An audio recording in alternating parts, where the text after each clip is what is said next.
തുടർന്നുള്ള ദൈവവചന ശുശ്രൂഷയ്ക്കായിട്ട് വിശുദ്ധ മത്തായിയുടെ സുവിശേഷം 5-ാമത്തെ അധ്യായം അതിൻ്റെ 13 മുതൽ 16 വരെയുള്ള വേദഭാഗം തുടർന്ന് വായിക്കാം. Mathews gospel of Matthew chapter 5 beginning with verse 13 through to verse 16. നിങ്ങൾ ഭൂമിയുടെ ഉപ്പാകുന്നു. ഉപ്പ് കാരമില്ലാതെ പോയാൽ അതിന് എന്തൊന്നുകൊണ്ട് രസം വരുത്താം? പുറത്തു കളഞ്ഞിട്ട് മനുഷ്യർ ചവിട്ടുവാനല്ലാതെ മറ്റൊന്നിനും പിന്നെ കൊള്ളുന്നതല്ല. നിങ്ങൾ ലോകത്തിൻ്റെ വെളിച്ചമാകുന്നു. മലമേലിരിക്കുന്ന പട്ടണം മറഞ്ഞിരിപ്പാൻ പാടില്ല. വിളക്ക് കത്തിച്ച് പറയിൻ കീഴല്ല തണ്ടിന്മേലത്രേ വയ്ക്കുന്നത്. അപ്പോൾ അത് വീട്ടിലുള്ള എല്ലാവർക്കും പ്രകാശിക്കുന്നു. അങ്ങനെ തന്നെ മനുഷ്യർ നിങ്ങളുടെ നല്ല പ്രവൃത്തികളെ കണ്ട് സ്വർഗസ്നായ നിങ്ങളുടെ പിതാവിനെ മഹത്വപ്പെടുത്തേണ്ടതിന് നിങ്ങളുടെ വെളിച്ചം അവരുടെ മുമ്പിൽ പ്രകാശിക്കട്ടെ. കഴിഞ്ഞ ചില മാസങ്ങളായിട്ട് നമ്മൾ കർത്താവിൻ്റെ ഗിരിപ്രഭാഷണമെന്ന് അറിയപ്പെടുന്ന മത്തായിയുടെ സുവിശേഷം 5, 6, 7 അധ്യായങ്ങളുടെ പ്രാരംഭവാക്യങ്ങൾ നമുക്ക് ചിന്തിപ്പാൻ ദൈവം ഇടയാക്കി. നാം പ്രധാനമായിട്ട് ചിന്തിച്ച വിഷയം പ്രാരംഭ വാക്യങ്ങളിൽ വിശേഷിച്ച് അതിൻ്റെ 3 മുതൽ 10 വരെയുള്ളതാകുന്ന വാക്യങ്ങളിൽ ആരാണ് ഒരു ഡിസൈപ്പിൾ, ഒരു ക്രിസ്ത്യാനിയെ എങ്ങനെ തിരിച്ചറിയാം, what are the tell signs of recognizing a disciple of Christ. If you see all these signs in a person, then make no mistake about it, he is a disciple of Christ. If you don't see all of these evidences, it doesn't matter, it is in large quantity or it is only 30 times, it doesn't matter, 100-fold, 70 or 30, but at least 30, minimum 30-fold is there to be sure of all these qualities in a disciple of Christ. അത് വളരെ വ്യക്തമാണ്. ഒരു ശിഷ്യനിൽ ഏറ്റവും കുറഞ്ഞത് 30 മേനിയെങ്കിലും ഈ ഗുണങ്ങൾ ഉണ്ടായിരിക്കും. അതില്ലെങ്കിൽ അത് അവൻ ക്രിസ്ത്യാനിയല്ല, അവൻ ഡിസൈപ്പിളല്ല. സോ ഇത് നാം ചിന്തിച്ചു, ഇതൊരു ഡിസ്ക്രിപ്ഷനാണ്. ഒരു ഡിസൈപ്പിൾ ആര് എന്നുള്ളതിൻ്റെ ഡിസ്ക്രിപ്ഷനാണ്, വിശദീകരിക്കുക. ഇങ്ങനെയാണൊരു ശിഷ്യൻ, ഇതില്ലെങ്കിൽ ശിഷ്യനല്ല. ഓക്കെ, ഇത് പ്രിസ്ക്രിപ്ഷൻ അല്ല എന്ന് പറഞ്ഞാൽ ഇതൊക്കെ നിങ്ങൾ കൾട്ടിവേറ്റ് ചെയ്ത്, ഓഫ് കോഴ്സ് ഇത് ഇൻക്രീസ് ചെയ്യുവാൻ ദൈവവചനം നമ്മളെ പഠിപ്പിക്കുന്നുണ്ട്. പക്ഷെങ്കിൽ 30 മേനി ഉണ്ടായിരിക്കും, അവിടെ നിന്ന് ഇൻക്രീസ് ചെയ്തുകൊണ്ടേയിരിക്കും. അതാണ് അതിൻ്റെ അടിസ്ഥാനപരമാകുന്ന വിഷയം. ഇത് നിങ്ങളിങ്ങനെ ആയാൽ നിങ്ങൾ അനുഗ്രഹിക്കപ്പെടും, നിങ്ങൾ ഭാഗ്യവാന്മാരെന്നല്ല പറയുന്നത്. നിങ്ങൾ ആത്മാവിൽ ദരിദ്രരായ നിങ്ങൾ, ലൂക്കോസിൻ്റെ സുവിശേഷം അങ്ങനെ കുറച്ചുകൂടെ വ്യക്തമാണ്. ദരിദ്രരായ നിങ്ങൾ ഭാഗ്യവാന്മാർ, ശിഷ്യന്മാരെ നോക്കിയിട്ട് പറയുക. ഞാൻ പറഞ്ഞു, വലിയ പുരുഷാരം വന്നു. ആ പുരുഷാരം ആ നാടുകളിൽ നിന്നെല്ലാം കൂടി വന്നു. അവർ കൂടി വന്നിട്ട് അവർക്ക് വേണ്ടത് അവർക്ക് കിട്ടി, ഇല്ലേ? 4-ാം അധ്യായത്തിൻ്റെ അവസാനം യേശു കർത്താവ് സ്വർഗരാജ്യം പ്രസംഗിച്ചപ്പം ദീനക്കാരെയും രോഗികളെയും സൗഖ്യമാക്കി. എന്തിനാ സൗഖ്യമാക്കിയത്? സ്വർഗരാജ്യത്തിൻ്റെ ഫോർടേസ്റ്റ് എന്താണെന്ന് കാണിച്ചു കൊടുക്കുകയായിരുന്നു. എന്ന് പറഞ്ഞാൽ ഒരു ദിവസം വരുന്നു, സ്വർഗം ഈ ഭൂമിയിൽ വാഴാൻ പോകുന്നു. അന്ന് there will be no sickness, no tears, there will be wholeness in body, soul, and spirit. So Jesus shoved the crowd. This is what is going to happen when heaven is going to rule on earth. So, in other words, the healings, the casting out of demons and so on and so forth were a foretaste of what the kingdom of heaven would be. It is a foretaste, not the whole thing, but it is a foretaste. This is what is going to happen.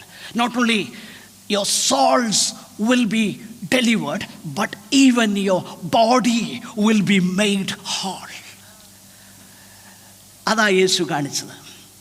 അതായത് കർത്താവിൻ്റെ സൗഖ്യങ്ങളിൽ, കർത്താവിൻ്റെ അത്ഭുതങ്ങളിൽ അത് കാണിച്ചു. പക്ഷെങ്കിൽ അത് അടയാളങ്ങളായിരുന്നു. അടയാളങ്ങൾ എങ്ങോട്ട് നയിക്കണം? റിയലായിട്ടുള്ളതിലേക്ക് നയിക്കണം. പക്ഷെങ്കിൽ ക്രൗഡിൻ്റെ പ്രശ്നം എന്നായിരുന്നെന്നറിയാമോ? ക്രൗഡിന് അടയാളം മതിയായിരുന്നു. അതുകൊണ്ടാണ് ഈ യോഹന്നാൻ്റെ സുവിശേഷം 6-ാം അധ്യായം വായിക്കണ്ട, നമ്മൾ അങ്ങോട്ട് പോകുന്നില്ല.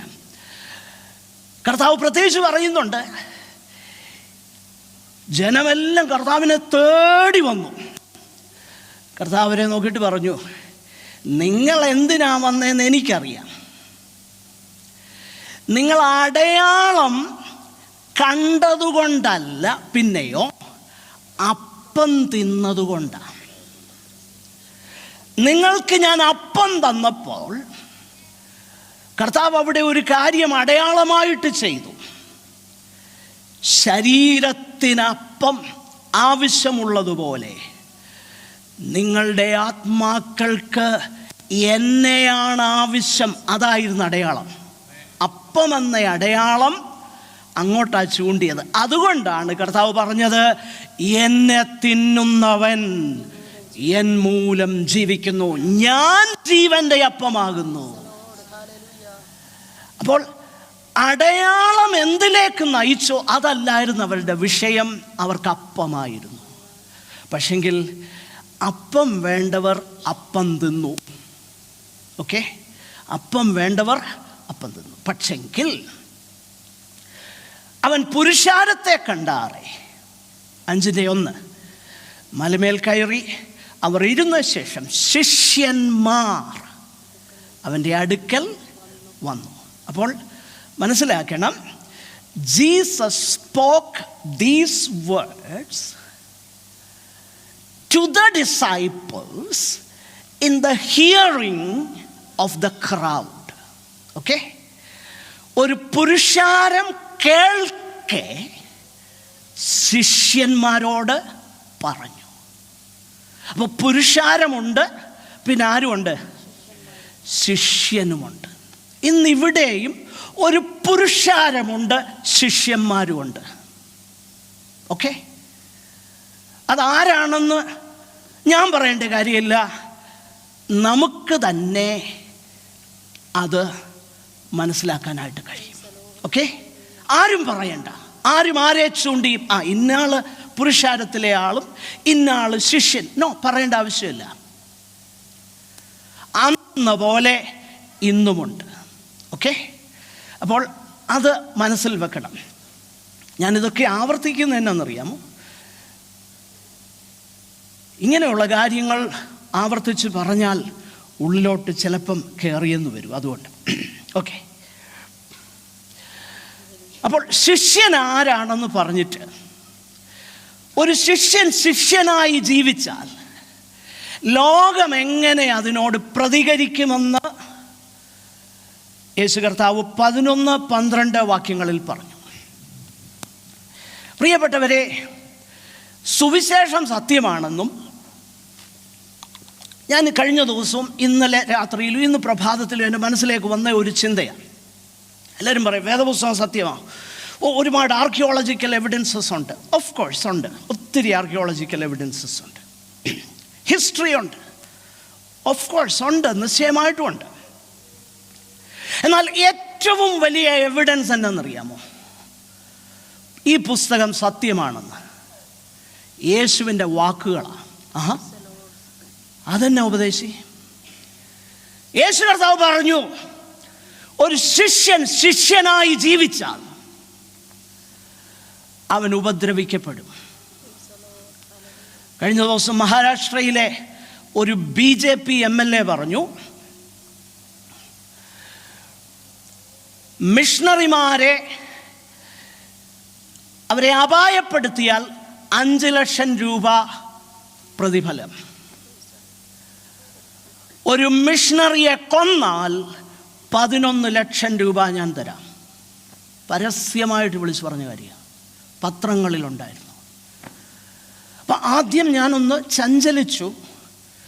പക്ഷെ പെട്ടെന്ന് എൻ്റെ മനസ്സിലേക്ക് ഈ ചിന്ത വന്നു, that proves Jesus is right.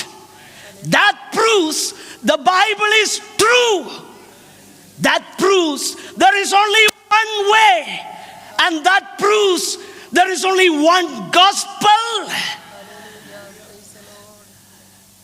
That is the proof. എനിക്ക് വേറെ പ്രൂഫ് ഒന്നും വേണ്ട. പ്രൂഫ് ഇല്ലാഞ്ഞിട്ടല്ല, ഒത്തിരി ഉണ്ട്. പക്ഷെ എനിക്ക് അത് വിഷയമല്ല. മിഡിൽ ഈസ്റ്റിൽ എത്ര എണ്ണയുണ്ടെന്നോ പിന്നെ ഇറാൻ ചെയ്യാൻ പോകുന്നത് അതൊന്നും അല്ല നമ്മുടെ വിഷയം. Look at the words of Jesus, how true it is. അല്ലേ? ദൈവത്തിൻ്റെ വചനം, യേശുവിൻ്റെ വാക്കുകൾ എത്ര സത്യമാണ്. അപ്പോൾ if a disciple lives the way he ought to live, അവൻ ജീവിക്കേണ്ട പോലെ ജീവിച്ചാൽ അതിന് ലോകം തരുന്ന പ്രതിഫലം ഇതാ. ഓക്കെ, അത് പറഞ്ഞിട്ട് യേശു പറഞ്ഞു, അങ്ങനെയാണെങ്കിലും ഒരു disciple when he is true to himself, his influence is beyond words. ലോകം ഉപദ്രവിക്കുമെങ്കിലും, സമുദായങ്ങൾ ഉപദ്രവിക്കുമെങ്കിലും, അല്ല, നോമിനൽ പെൻഡക്കോസ്റ്റൽസ് എല്ലാ തിന്മയും കളവായി പറയുമെങ്കിലും, ഒരു ഡിസൈപ്പിളായിട്ട് ജീവിച്ചാൽ അവൻ്റെ സ്വാധീനം ഇങ്ങനെയാണെന്ന് യേശു പറഞ്ഞു. ഇങ്ങനെ 2 ഡൗൺ ടു എർത്ത് ഇല്ലുസ്ട്രേഷൻസ് യേശു കർത്താവ് അവിടെ നൽകുന്നു. അവർക്ക് മനസ്സിലാകുന്ന ഭാഷയിൽ എല്ലാ ഭവനങ്ങളിലുമുള്ള 2 കാര്യങ്ങൾ യേശു പറഞ്ഞു. ഒന്ന്, ഉപ്പ്. നമ്മൾ കഴിഞ്ഞ ആഴ്ചയിൽ ചിന്തിച്ചു അത്. 2, വെളിച്ചം. എന്നിട്ട് യേശു ആ 2 ഇല്ലുസ്ട്രേഷൻസും പറയുമ്പോൾ പറയുന്നുണ്ട്, ഉപ്പ് കാരമില്ലാതെ പോയാൽ, നമ്മൾ അതിനെക്കുറിച്ച് ചിന്തിച്ചു. ഉപ്പ് ഒരു സ്റ്റേബിൾ കെമിക്കൽ കോമ്പൗണ്ടാണ് നമ്മൾ കണ്ടു. എന്നാൽ what makes salt even dangerous? Mixing. സോൾട്ടിനെ അപകടകാരിയാക്കുന്നത്, ഈവൻ അത് ദോഷം ചെയ്യുന്നത്, അത് മിക്സ് ആയിക്കഴിഞ്ഞാൽ, അതായത് അത് കറപ്റ്റായാൽ. അതിനെക്കുറിച്ച് ആ സത്യത്തിൽ കർത്താവ് പറയുക. അതിൻ്റെ വിശദീകരണത്തിലേക്ക് പോകാൻ എനിക്ക് സമയമില്ല. എന്തുകൊണ്ടാണ് യേശു അങ്ങനെ പറഞ്ഞതെന്നുള്ളത് യേശുവിന് അറിയത്തില്ലായിരുന്നോ? നമ്മളെക്കാളും സാറ് കർത്താവിന് നന്നായിട്ടറിയാം. പക്ഷേ കർത്താവ് പറഞ്ഞ എന്താണെന്നുള്ളത് ഞാൻ വിശദീകരിക്കേണ്ട ആവശ്യമില്ല. It is true. ഓക്കെ, അപ്പോഴത് രണ്ടാമതായിട്ട് കർത്താവ് പറഞ്ഞു, നിങ്ങൾ ലോകത്തിൻ്റെ വെളിച്ചമാണ്. എന്നിട്ട് പറഞ്ഞു, നിങ്ങൾ വെളിച്ചമൊക്കെയാ, പക്ഷെങ്കിൽ അവിടെയും കർത്താവ് ഒരു വിളക്ക് കത്തിച്ച് പറയിൻ കീഴിലല്ല. അതെന്താ യേശു അങ്ങനെ പറഞ്ഞു? അപ്പോൾ 2 കാര്യവും പറഞ്ഞു. ഉപ്പ് കാരമില്ലാതെ പോയാൽ പിന്നൊരു ഗുണമില്ല. മറ്റൊന്ന് എന്ന് പറഞ്ഞാൽ ഉപ്പായിട്ട് തന്നെ നിൽക്കണം, ഉപ്പിൻ്റെ കൂടെ മിക്സറൊന്നും വരില്ല. 2, വിളക്ക് കത്തിച്ച് ഉയർത്തി വെക്കണം. ഞാൻ ബൈബിൾ സ്കൂളിൽ പഠിക്കുമ്പോൾ എൻ്റെ ഫൈനൽ ഇയർ തിസീസ് നൽകുന്നതിനുള്ള ബന്ധത്തിൽ Islam and Christianity a comparative study, ബൃഹത്തായിട്ടൊന്നും കുറച്ച് കാര്യങ്ങൾ. നിങ്ങൾ എന്നോട് ചോദിച്ചാൽ എനിക്കൊന്നും അറിയത്തില്ല. അന്ന് എന്തൊക്കെയോ എഴുതി വെച്ചു ബൈബിൾ സ്കൂളിൽ ജയിക്കാൻ വേണ്ടി, അത്രേ ഉള്ളൂ കേട്ടോ. അന്ന് ലൈബ്രറിയിൽ ഞാൻ സമയം ചെലവഴിച്ചപ്പം I came across a book written by an Arabic Christian. He was formerly a Muslim. ഒരു മുസ്ലിം ആയിരുന്നു അദ്ദേഹം. ഒത്തിരി വർഷങ്ങൾക്ക് മുമ്പ് ജീവിച്ച, ഇന്ന് അദ്ദേഹമില്ല, മരിച്ചുപോയൊരു പ്രിയപ്പെട്ടവൻ. അദ്ദേഹത്തിൻ്റെ പേര് ഇസ്കന്ദർ ജദീദ് എന്ന. Iskandar Jadid, reverend Iskandar Jadid. അദ്ദേഹത്തിൻ്റെ ഒരു ഫേമസ് കൊട്ടേഷനുണ്ട്. അത് ഞാൻ അന്ന് വായിച്ചത് ഇന്നെന്ന പോലെ ഓർക്കുന്നു. അദ്ദേഹം പറഞ്ഞ ഇങ്ങനെയാണ്: if all Christians were Christians, there would be no Islam today. If all Christians were Christians, there would be no Islam today. അദ്ദേഹം പറഞ്ഞത്, എല്ലാ ക്രിസ്ത്യാനികളും ക്രിസ്ത്യാനികളായിരുന്നെങ്കിൽ ഇസ്ലാം ഇന്ന് ഉണ്ടാകയില്ലായിരുന്നു. ഭയങ്കര ട്രൂത്ത്ഫുള്ളായിട്ടുള്ളൊരു സ്റ്റേറ്റ്മെൻറ്റാണ്. ഓക്കെ, ഞാൻ അത്രയും പറഞ്ഞ് നിങ്ങൾക്ക് മനസ്സിലാകാൻ വേണ്ടി പറഞ്ഞതേ ഉള്ളൂ. അപ്പോൾ if you are true, if you are A disciple, then if you are a born again Christian, that is വീണ്ടും ജനിച്ച ഒരു ദൈവ പൈതലാണെങ്കിൽ, ഒന്നുകൂടെ പറഞ്ഞാൽ ദൈവമക്കളായി ജീവിച്ചാൽ അവരുടെ സ്വാധീനം ഭയങ്കരമാണ് കേട്ടോ. ദൈവമക്കൾ എങ്ങനെ ജീവിക്കണം? ദൈവമക്കളായി ജീവിക്കണം. വിളക്ക് കത്തിച്ച് എവിടെ വെക്കരുത്? പറയുടെ കീഴിൽ കൊണ്ട് വെക്കരുത്. പിന്നെ എവിടെ വെക്കണം? തണ്ടിന്മേ. അപ്പോൾ ദൈവമക്കളായി ജീവിച്ചാൽ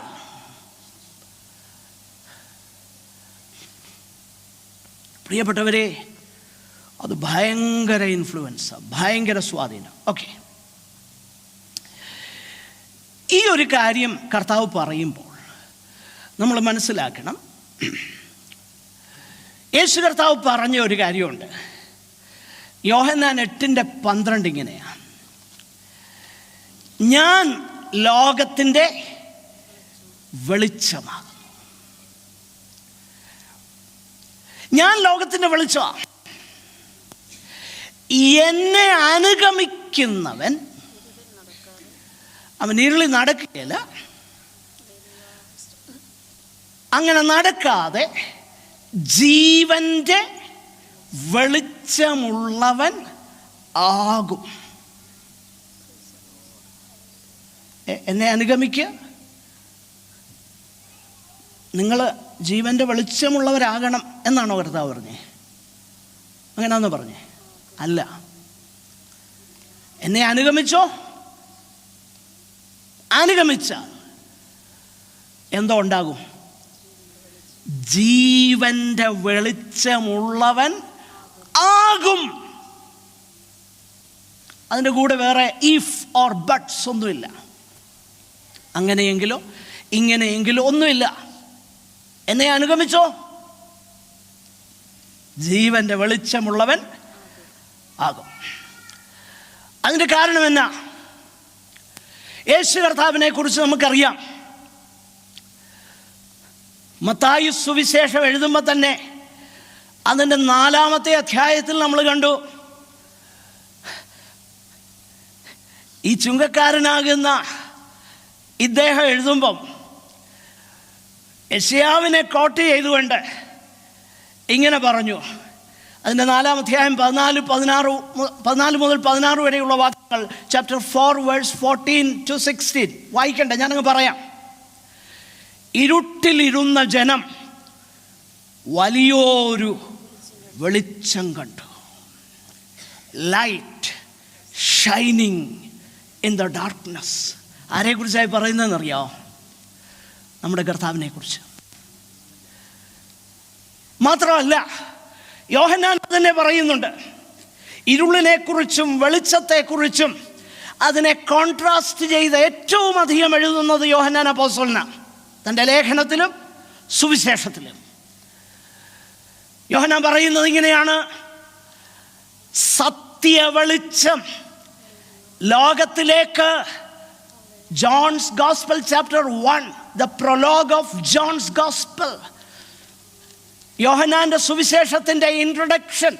സത്യ വെളിച്ചം ലോകത്തിലേക്ക് വന്നുകൊണ്ടിരുന്നു, ഇരുളോ അതിനെ പിടിച്ചടക്കിയില്ല. യോഹന്നാന്റെ സുവിശേഷം 9:5 യേശു ഇങ്ങനെ പറഞ്ഞു: ഞാൻ ലോകത്തിലിരിക്കുമ്പോൾ ലോകത്തിൻ്റെ വെളിച്ചമാകുന്നു. അപ്പോൾ യേശു ലോകത്തിൽ നിന്ന് ഫിസിക്കലി പോയി കഴിയുമ്പോൾ ആരാ ലോകത്തിൻ്റെ വെളിച്ചമെന്നറിയാമോ? ശിഷ്യന്മാർ. ഓക്കെ, നമ്മൾ പെട്ടെന്ന് ചില കാര്യങ്ങൾ നമുക്ക് പറഞ്ഞു പോകാം. അപ്പോൾ കർത്താവിൻ്റെ മക്കൾ ആരാ? ഒന്ന്, നമ്മൾ ഇരുട്ടിൽ ആയിരുന്നു. ഇരുട്ടിലായിരുന്നെന്ന് മാത്രമല്ല, നമ്മൾ ഇരുളായിരുന്നു. രണ്ട് കാര്യങ്ങളുണ്ട്. ആ രണ്ട് വാക്യങ്ങളൊന്ന് വായിച്ചോ. കൊലോസ്യർ 1:12-13.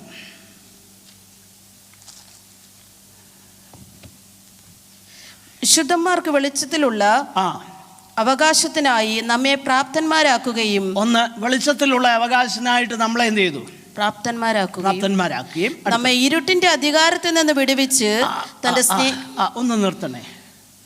പെന്തക്കോസ്തുകാർക്ക് ഏറ്റവും ഇഷ്ടമുള്ളൊരു വാക്കാ, ഒരു ടെർമിനോളജിയാ, വിടുതൽ. വിടുതൽ. നാട്ടിൽ പോകുമ്പോൾ വിടുതൽ മഹോത്സവം, കടഭാരത്തിൽ നിന്ന് വിടുതൽ, ശാപത്തിൽ നിന്ന് വിടുതൽ. ബാംഗ്ലൂർ ഒരു പുള്ളിയുണ്ട്, അദ്ദേഹം പറയുന്നത് ചിലര് ചോറ് തിന്നുന്നതിന് വരെ അരിയാ തിന്നുന്നത്, അരി തീറ്റയിൽ നിന്ന് വിടുതൽ.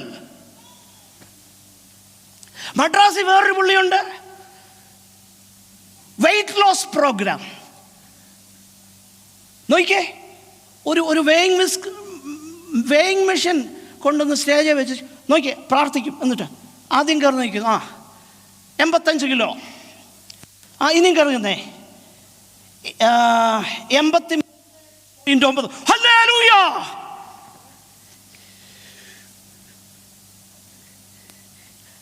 സ്പിരിച്വാലിറ്റി വിടെ കോമൺ സെൻസ് ഉണ്ടോ? Common sense. സ്പിരിച്വാലിറ്റി വിടെ കോമൺ സെൻസ് പോലും ഇല്ല. ഓക്കെ, ഞാൻ അവിടെ നിന്ന വിഷയം. ഈ വിടുവിക്കുന്നവൻ എവിടുന്നാ വരുന്നേ? ബാംഗ്ലൂരിൽ നിന്നാണോ? കോട്ടയത്തു നിന്നാണോ? കുമ്പനാട് നിന്നാണോ? അല്ല തിരുവല്ലായിൽ നിന്നാണോ? അല്ല മുളക്കിഴയിൽ നിന്നാണോ? അല്ല പുനലൂരിൽ നിന്നാണോ? അല്ല ചിങ്ങവനത്തു നിന്നാണോ? എവിടുന്നാ വിടുവിക്കുന്നവൻ വരുന്നേ? നമുക്കിഷ്ടമുള്ള ഒരു ടേം ആയതുകൊണ്ടാണ് ഞാൻ അല്പം ഒന്ന് ഡീവിയേറ്റ് ചെയ്യുന്നത്. ഓക്കെ, ക്ഷമിക്കണം. പെന്തക്കോസ്തുകാർക്ക് ഭയങ്കര ഇഷ്ടമുള്ള ഒരു ടേം അതുകൊണ്ടാണ്. റോമാലേഖനം 11-ാം അധ്യായം അതിൻ്റെ 26-27 ഒന്ന് വായിച്ചു. വിടുവിക്കുന്നവൻ എവിടുന്നാ വരുന്നേ? ഇങ്ങനെ ഇസ്രായേൽ മുഴുവനും രക്ഷിക്കപ്പെടും. അതൊക്കെ നമുക്ക് പിന്നെ സിയോനിൽ നിന്ന് വരും. എവിടെ നിന്ന് വരുന്നു? സിയോനിൽ നിന്ന്. എൻ്റെ പ്രിയപ്പെട്ടവരെ, വിടുവിക്കാൻ കഴിവുള്ള ഒരുത്തനേ ഉള്ളൂ. ഒറ്റയാളേ ഉള്ളൂ. ആ ആള് വന്നു, ആ ആൾ ഇന്നും ഉണ്ട്, ആളെന്നേക്കും ഉണ്ട്. വേറെ ആരുടെ ആവശ്യമില്ല. ഇനി ഈ വിടുവിക്കുന്നവൻ സിയോനിൽ നിന്ന് വന്നിട്ട് കടഭാരം മാറ്റും, വെയിറ്റിൽ നിന്ന് വിടുവിക്കും, പിന്നെ ശാപത്തിൽ നിന്ന് വിടുവിക്കും. അതാണോ? 27. അവൻ യാക്കോബിൽ നിന്ന് അഭക്തിയെ മാറ്റും. മനുഷ്യന്റെ പ്രശ്നം എന്താ? അൺഗോഡ്ലിനെസ്. അവൻ യാക്കോബിൽ നിന്ന് അഭക്തിയെ മാറ്റും. ഞാൻ അവരുടെ പാപങ്ങളെ നീക്കുമ്പോൾ. Show me one verse. Show me one verse where the apostles or Jesus preached, I will deliver you from your sickness or from your death. Show me one verse. This is an open challenge. Show me just one verse. No, you will not find.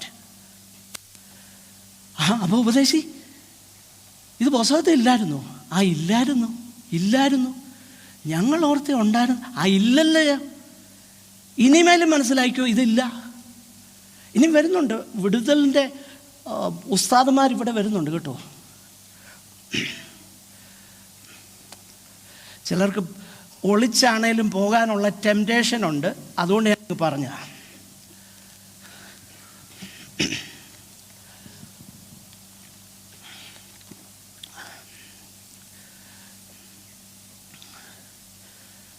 എന്താ പുസ്തകം പറയുന്നേ? അവൻ യാക്കോബിൽ നിന്ന് അഭക്തിയെ മാറ്റും. മനുഷ്യന്റെ പ്രശ്നം എന്താ? അഭക്തി, പാപം. ഓക്കെ, അപ്പോൾ നമ്മളെ എവിടുന്നാ വിടുവിച്ചത്? ഇരുട്ടിൻ്റെ അധികാരത്തിൽ നിന്ന് വിടുവിച്ചു. അപ്പം ഇരുട്ടിൻ്റെ അധികാരത്തിൽ നിന്ന് നമ്മളെ ദൈവം വിടുവിച്ചെങ്കിൽ നമ്മുടെ ഉത്തരവാദിത്വം എന്താ? ഫിലിപ്പിയർ 2:15, Philippians 2:15. അവരുടെ ഇടയിൽ നിങ്ങൾ ജീവന്റെ വചനം പ്രമാണിച്ചുകൊണ്ട് ലോകത്തിൽ ജ്യോതിസുകളെ പോലെ പ്രകാശിക്കുന്നു. എവിടാന്നറിയാമോ? വക്രതയും കോട്ടവുമുള്ളതാകുന്ന ഒരു തലമുറയുടെ നടുവിൽ. ആരാ ജ്യോതിസ്? ആരാ വെളിച്ചം? ദൈവമക്കള്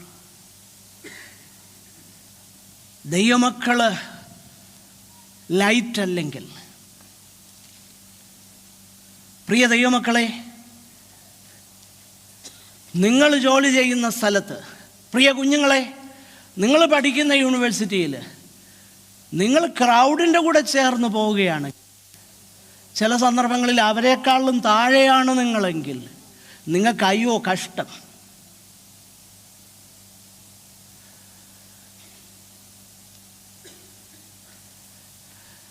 വെളിച്ചത്തിനൊരു വലിയ പ്രോപ്പർട്ടി ഉണ്ട്. എന്താണെന്നറിയാമോ വെളിച്ചത്തിൻ്റെ property? It can shine on any dirty surface and still remain pure. വെളിച്ചത്തിൻ്റെ ഒരു വലിയ പ്രോപ്പർട്ടിയാണ്. പ്രകാശത്തിൻ്റെ വലിയൊരു സവിശേഷതയാണ്, ഒരു വിശേഷ ഗുണമാണ്. എന്താണെന്നറിയാമോ? എത്ര അഴുക്കിന്മേലും വെളിച്ചത്തിന് പ്രകാശിക്കാം, പക്ഷേ വെളിച്ചം പ്യുവറായിട്ടിരിക്കും. ദൈവമക്കൾ ആരാ?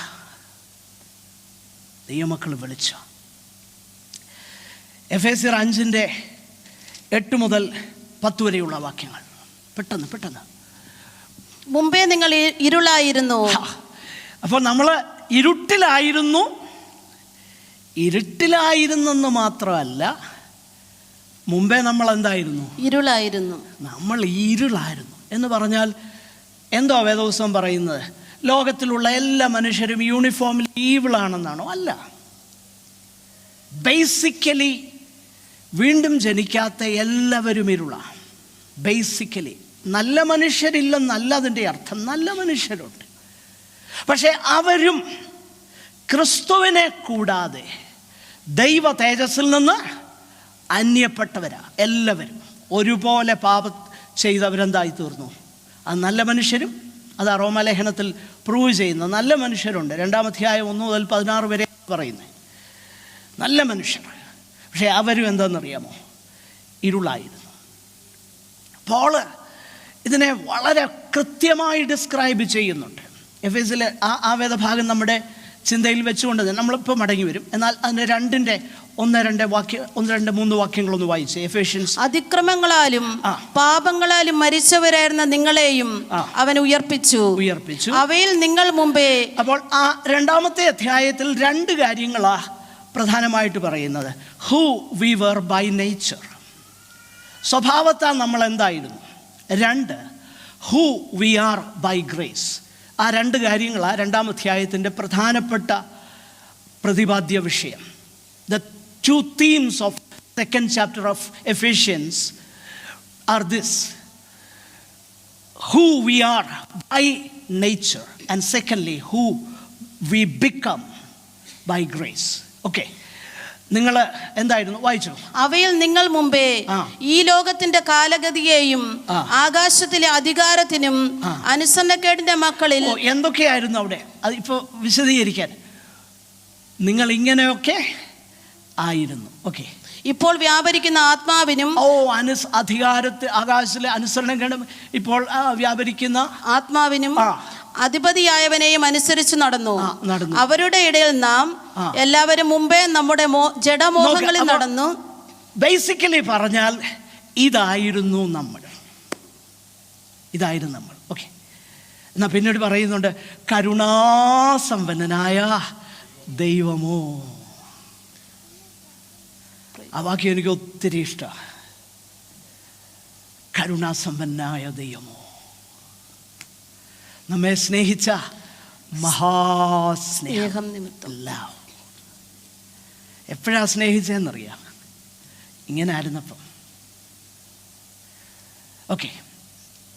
ഇനി നമ്മൾ 5:8 മുതൽ 10 വരെ ഒന്നുകൂടെ ഒന്ന് വായിച്ചു. മുമ്പേ നിങ്ങൾ ഇരുളായിരുന്നു, ഇപ്പോഴോ കർത്താവിൽ വെളിച്ചമാകുന്നു. കർത്താവിന് പ്രസാദമായത് എന്തെന്ന് പരിശോധിച്ചുകൊണ്ട്. ഇപ്പൊ നിങ്ങൾ കർത്താവിൽ എന്താകുന്നു? വെളിച്ചമാകുന്നു. അതുകൊണ്ട്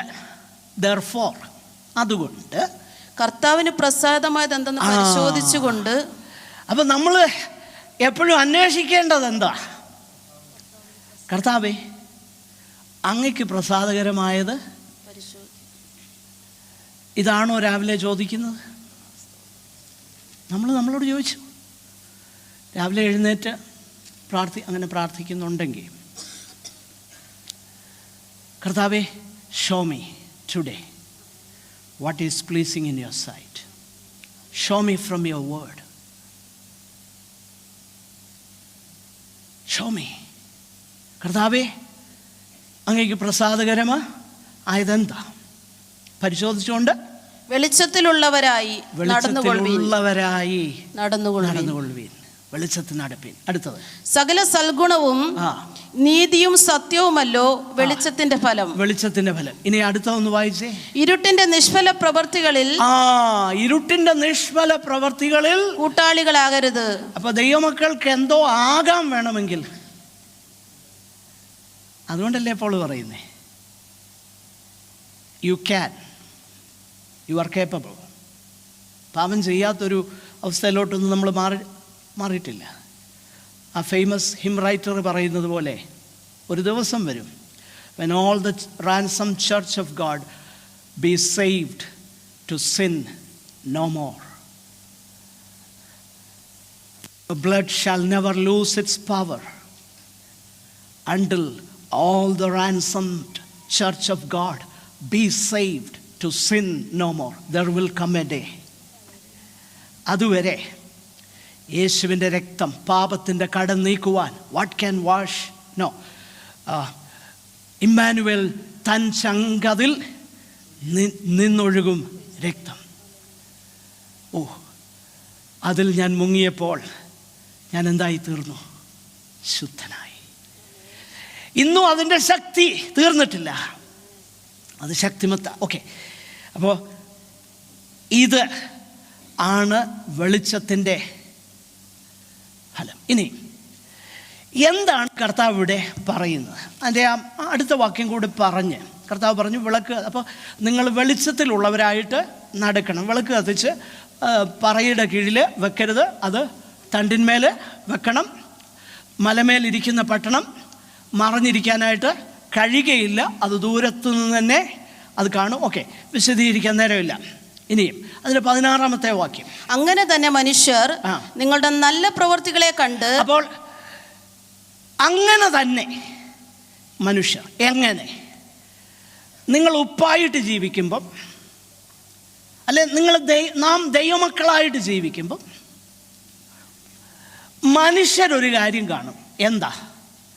നിങ്ങളുടെ നല്ല പ്രവൃത്തികളെ കാണും. So there will be a visible an outward manifestation of his Christian faith. You cannot be hidden forever if you are true Christian.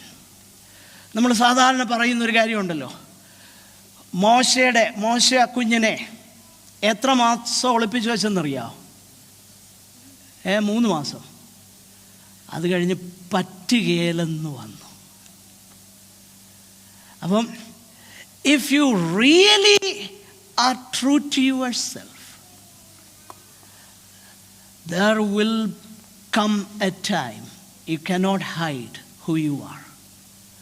നമ്മൾ തന്നെ ആയിട്ട് ജീവിച്ചാൽ, ദൈവമക്കളായിട്ട് ജീവിച്ചാൽ, നമുക്ക് ഒളിച്ചു വെക്കാൻ പറ്റാത്തൊരു അനുഭവത്തിലേക്ക് വരും. അങ്ങനെ വരുമ്പോൾ, അപ്പോൾ അങ്ങനെയുള്ളതാകുന്ന ഒരു കാര്യം പറയുമ്പോൾ 2 വിധത്തിലാണ്. ഒന്ന്, നമ്മുടെ ആ സ്പോക്കൺ ടെസ്റ്റിമണി. അതുകൊണ്ടാണ് എനിക്ക് സമയമില്ലാത്തതുകൊണ്ട് ഞാൻ പെട്ടെന്നങ്ങ് മുൻപോട്ട് പോവുകയാണ്. യേശു കർത്താവിനെ കുറിച്ച് പറഞ്ഞിരിക്കുന്ന, യേശയ്യാവിൽ പറഞ്ഞിരിക്കുന്ന 42:7, നിന്നെ ജനത്തിൻ്റെ നിയമവും ജാതികളുടെ പ്രകാശവുമാക്കും. 49:6, എൻ്റെ രക്ഷ ഭൂമിയുടെ അറ്റത്തോളം എത്തേണ്ടതിന് ഞാൻ നിന്നെ ജാതികൾക്ക് പ്രകാശമാക്കി വെച്ചിരിക്കുന്നു. ലൂക്കോസ് 2:32, ജാതികൾക്ക് വെളിപ്പെടുവാനുള്ള പ്രകാശവും. അപ്പോൾ യേശു കർത്താവിനെ കുറിച്ച് അവിടെ പറയുന്നു. അപ്പോസ്തല പ്രവൃത്തി 13:47, പോള് തൻ്റെ ശുശ്രൂഷയെക്കുറിച്ച് പറയുന്നത് ഇങ്ങനെയാണ്.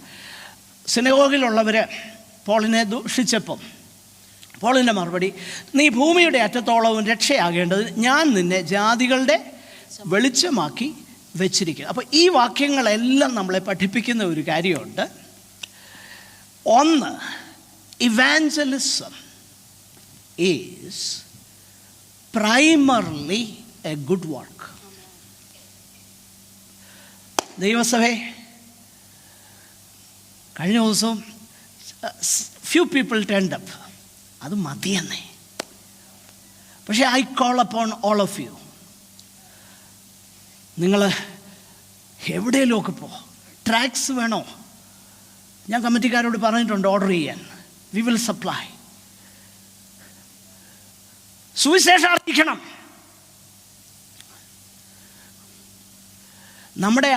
എന്നോട് ഒരു മിഷണറി പറഞ്ഞൊരു കാര്യം, ഞാൻ അവരുടെ ഒപ്പം താമസിച്ചപ്പോൾ, ഒരു വില്ലേജ് താമസിച്ചൊരു കാര്യം, അത് മറ്റൊരു കൊട്ടേഷനാണ് പറഞ്ഞത്.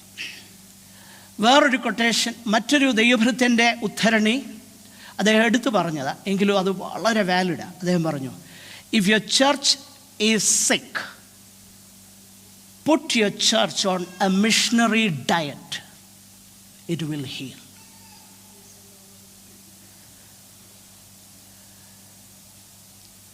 നമ്മളിങ്ങനെ ജനറൽ ബോഡി നടത്തി പ്രോഗ്രാമുകളും നടത്തി പോയി കഴിഞ്ഞ് പിന്നെ അത് സംബന്ധിച്ചുള്ള കാര്യങ്ങളായിരിക്കും നമ്മൾ ചിന്തിക്കുന്നത്. അവൻ അങ്ങനെ പറഞ്ഞില്ലേ, ഇവനിങ്ങനെ പറയും. Okay, be a missionary. God is going to heal the church. Healing വേണോ വേണ്ടായോ? വേണം. Be a missionary. So, let us go out. Call me anytime. I am there with you. നമുക്ക് ചെയ്യാന്നേ, പറ്റുന്നിടത്തോളം ചെയ്യാന്നേ. ട്രാക്ടർ കൊടുക്കാൻ പറ്റിയതേ ഉള്ളൂ, അത് ചെയ്യാമെന്നേ. കമോൺ ദൈവമക്കളെ, കമോൺ. നമ്മുടെ funds കുറച്ചുകൂടെ അങ്ങോട്ട് ചാനലൈസ് ചെയ്യാമെന്നേ, നോർത്ത് ഇന്ത്യൻ മിഷൻസിന് വേണ്ടി. കാരണം യേശു പറഞ്ഞെന്താ, അങ്ങനെ മനുഷ്യർ നിങ്ങളുടെ നല്ല പ്രവൃത്തികളെ കണ്ടിട്ട്.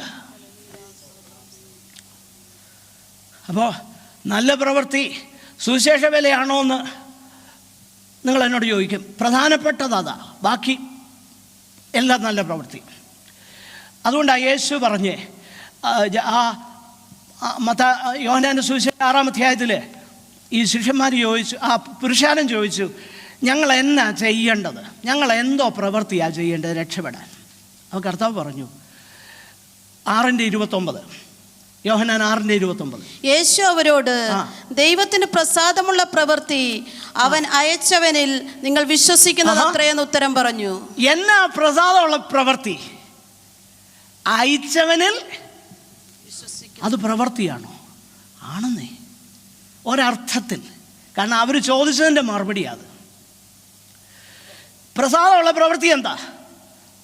ഇതാ, അവനെ അയച്ചവനിൽ. ഓക്കെ. അപ്പോൾ ആ അയച്ചവനെ കുറിച്ച് പറയുന്ന ഒരു നല്ല പ്രവൃത്തിയാണ് കേട്ടോ. എന്നാൽ അത് മാത്രമല്ല, വിസിബിൾ ഡീഡ്സ് ഓഫ് കമ്പാഷൻ, നല്ല പ്രവൃത്തി. എക്സ്പ്ലെയിൻ ചെയ്യാൻ സാധ്യമല്ല. ഓക്കെ.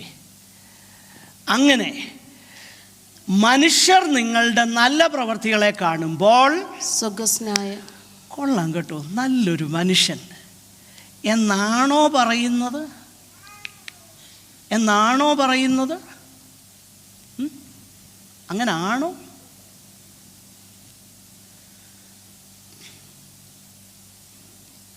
അയ്യോ, ഫേസ്ബുക്കിലൊക്കെ ഒരു നേരത്തെ ആഹാരം സാധുക്കൾക്ക് കൊടുത്ത് അത് ക്ലിക്ക് ചെയ്ത് ഇട്ടേക്കുക. നല്ല മനുഷ്യൻ, നല്ല പ്രവൃത്തി അല്ലേ? നിങ്ങൾ അവിടെ വായിച്ചേ. അങ്ങനെ തന്നെ മനുഷ്യർ നിങ്ങളുടെ നല്ല പ്രവൃത്തികളെ കാണുമ്പോൾ, if that works are approved by heaven, then all glory will go to heaven, not to man. അങ്ങനെ മനുഷ്യർ നിങ്ങളുടെ നല്ല പ്രവൃത്തികളെ കണ്ടിട്ട് സ്വർഗ്ഗസ്നായ നിങ്ങളുടെ പിതാവിനെ മഹത്വപ്പെടുത്തേണ്ടതിന്. പക്ഷെങ്കിൽ എന്നിട്ട് യേശു 6:23 പറയുന്നുണ്ട്, എന്നാൽ നിന്നിലുള്ള വെളിച്ചം ഇരുളായാൽ ആ ഇരുട്ടത്രയധികം. പ്രിയപ്പെട്ടവരെ, നമ്മൾ മനസ്സിലാക്കണം. അതിൻ്റെ കാര്യം എന്നറിയാം. യോഹന്നാൻ സ്നാപനെക്കുറിച്ച് പറയുന്നത് തന്നെയാണ്. ഒരത്ഭുതവും ചെയ്തില്ല, പക്ഷെങ്കിൽ അവനെക്കുറിച്ച് എഴുതിയിരിക്കുന്നത് അവൻ ജ്വലിച്ച് പ്രകാശിച്ചൊരു വിളക്കായിരുന്നു. ജ്വലിച്ച് പ്രകാശിച്ച വിളക്ക്. പ്രിയപ്പെട്ടവരെ, നമ്മുടെ ജീവിതം കാണുമ്പം മനുഷ്യർ പറയാൻ പോകുന്നത് എന്നാണെന്നറിയാമോ? അയ്യോ, ഇതെന്താ? ഞാൻ നിങ്ങളോടൊരു ഉദാഹരണം പറഞ്ഞിട്ടുണ്ട്, 1-2 പ്രാവശ്യം പറഞ്ഞു കാണും. ക്ഷമിക്കുക, എനിക്ക് നല്ല ഓർമ്മയുണ്ട് കേട്ടോ. ക്ഷമിക്കുക, അത് വളരെ റെലവൻ്റ് ആയതുകൊണ്ട് പറയുക. ഞാൻ ബൈബിൾ സ്കൂളിൽ പഠിക്കുന്ന സമയത്ത്, വെക്കേഷൻ്റെ സമയത്ത് ഇവാഞ്ചലിസം വർക്കിന് വേണ്ടി നോർത്ത് മലബാറിൽ 1 മാസം താമസിച്ചപ്പം രാവിലെ ഭവന സന്ദർശനമാണ്. മുസ്ലിം വീടുകളും യഹോവസാക്ഷികളൊക്കെ ഒത്തിരിയുള്ള സ്ഥലമാണ് കാസർഗോഡ്. ആ സ്ഥലത്ത് ഒരു മുസ്ലിം വീട്ടിൽ ചെന്നപ്പോൾ അവർ ചോദിച്ച, ഇൻഫാക്റ്റ് ഞാൻ നിങ്ങളോട് പറഞ്ഞ മുമ്പിലത്തെ ആദ്യത്തെ തിസീസ് എഴുതാൻ എന്നെ പ്രേരിപ്പിച്ച ഒരു സംഭവം അതാണ്. ഞങ്ങളോട് ഒത്തിരി ചോദ്യം ചോദിച്ചു, ഞാനും എൻ്റെ കൂട്ടുവേലക്കാരനും. ഒന്നും ഉത്തരം പറയാൻ അറിയത്തില്ല. അന്ന് ആ സമയത്ത് ഇത്രയൊന്നും നമുക്ക് അറിവുകളില്ല. ഓക്കെ. പക്ഷെ അവസാനം ആ പ്രിയപ്പെട്ടവർ പറഞ്ഞൊരു കാര്യമുണ്ട്.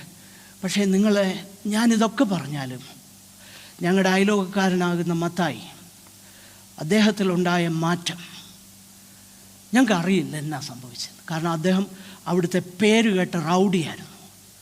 മദ്യപിച്ച് കഴിഞ്ഞാൽ അദ്ദേഹത്തിൻ്റെ അടുക്കൽ ഒരു മനുഷ്യൻ നിൽക്കുകയില്ലായിരുന്നു.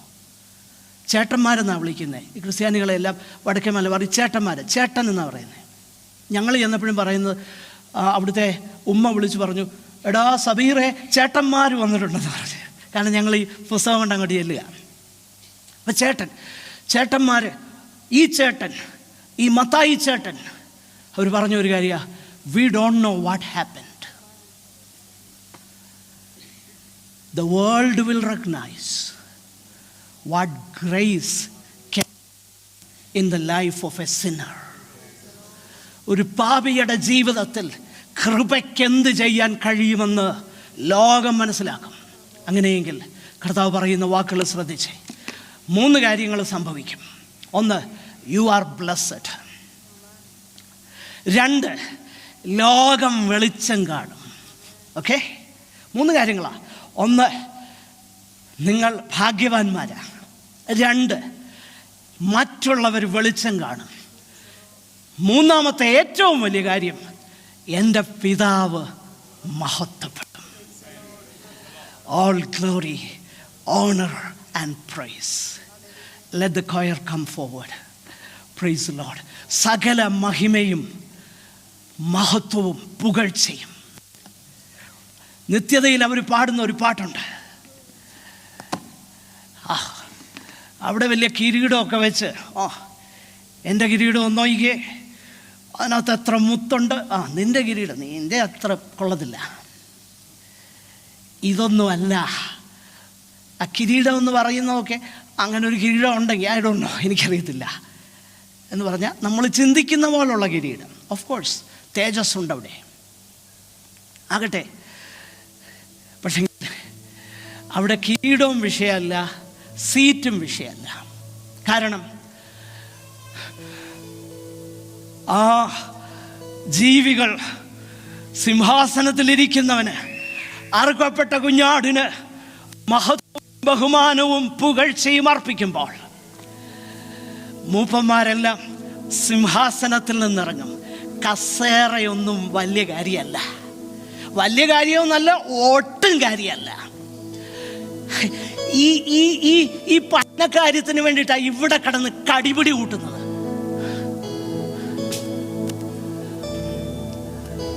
കസേരന്നിറങ്ങും.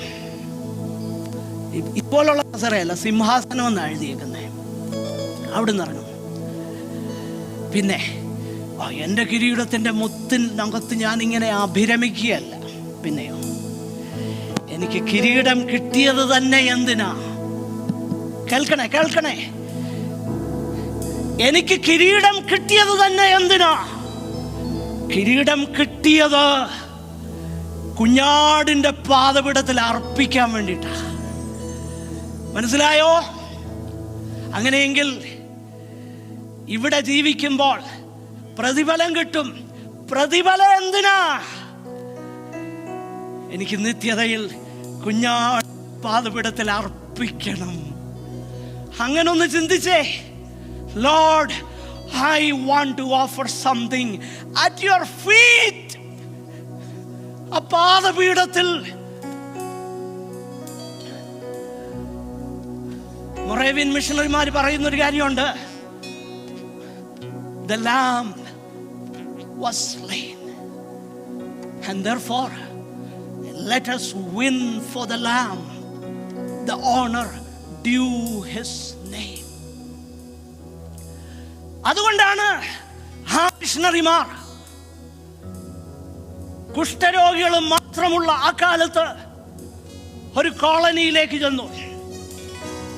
അവിടെ ചെന്നാൽ അന്ന് കുഷ്ഠരോഗത്തിന് ട്രീറ്റ്മെന്റ് ഇല്ലാത്ത ഒരു കാലം. അവിടുത്തെ പ്രശ്നം എന്നാണെന്നറിയാമോ? Once you enter that you will never be able to come out. പുറം ലോകം സമ്മതിക്കുകയില്ല. മൊറേവിയൻ മിഷണറിമാരിൽ ചിലർ പറഞ്ഞു, the lamb was slain and let us win for the lamb the glory and honor due his name and let us go in. They never came back. But I know Moravian മിഷണറിമാർ വരുമ്പോൾ. അതുകൊണ്ടല്ലേ Paul പറഞ്ഞത്, ആ ദിവസം ഞങ്ങളുടെ പ്രശംസാകിരീടം ആരാ? ഫിലിപ്പിയരെ, നിങ്ങളാ കേട്ടോ. ഞങ്ങളുടെ പ്രശംസാകിരീടം ആരാ? നിങ്ങളാണ്. നിങ്ങൾ കർത്താൻ. അവർ പറയും, പോൾ, നീ കൈസരമനയുള്ളവർ പറയും, പോളെ, നീ ബന്ധനസ്ഥനായിട്ട് വന്നില്ലായിരുന്നെങ്കിൽ ഞങ്ങൾ ഇവിടെ വരികയില്ലായിരുന്നു. ഓ, what a day it will be. Let us live for the Lamb.